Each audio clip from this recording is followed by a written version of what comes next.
viviamo in un sistema manipolatrice, ho commesso errori, ho sbagliato e infatti ho pagato. 3 volte in carcere, 9 anni complessivi di detenzione, l'uscita dalla casa circondariale ad aprile, espulso dall'Italia e rimpatriato nel paese di origine, il Bangladesh. Ciacalocco parla a Ring, intervistato da Ferdinando Avarino dopo i video girati illegalmente in cella e pubblicati sui social con Ade e Ozuna ritenuti responsabili dell'omicidio di Francesco Favaretto e dopo i ripetuti insulti al sindaco di Treviso Mario Conte. Non chiedi scusa?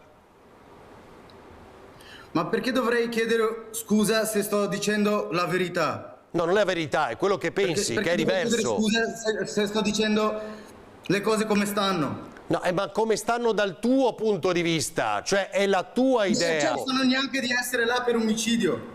Ma vabbè, cioè cosa fanno? Vivono fuori dal mondo, non sanno quello che è successo e c'erano quella sera. Il Certo, tema è, intanto c'è un video e non può esserci un video. Perché non può esserci un telefonino in una cella, quindi già è sbagliato. Poi è chiaro che... È per questo che ritorniamo al discorso, il fatto che...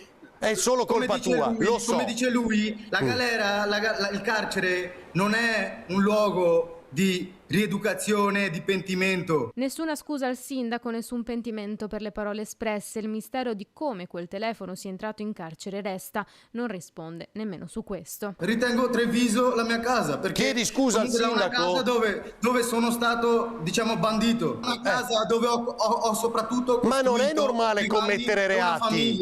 Non è normale commettere reati. Capisci il motivo per cui c'è anche una paura da parte delle persone? Non ho detto che continuo a commettere reati, questo comunque è un passato, ma... È un reato avere un telefonino in cella. Rapper non Maranza, così si vuole definire Ciacalocco. Video fatti per divertimento, dice, quasi impossibile riportarlo nei ragionamenti sul piano della legalità.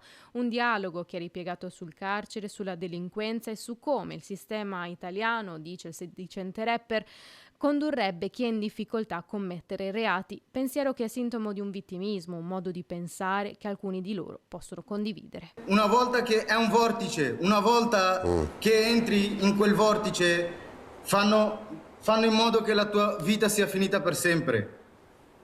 Ma non so, cioè non è che ti dicono devi partecipare a una baby gang, devi partecipare a una gang alle risse, devi avere il coltello in mano, in tasca, cioè insomma Intanto per farla presente, io ho sbagliato nella mia vita, siamo nella miseria, siamo nel fracasso. Non c'è alcun dubbio, tutti ci lamentiamo, quasi nessuno arriva alla fine del mese. Però non mi metto a imbracciare o altri non si mettono a prendere un coltello in mano.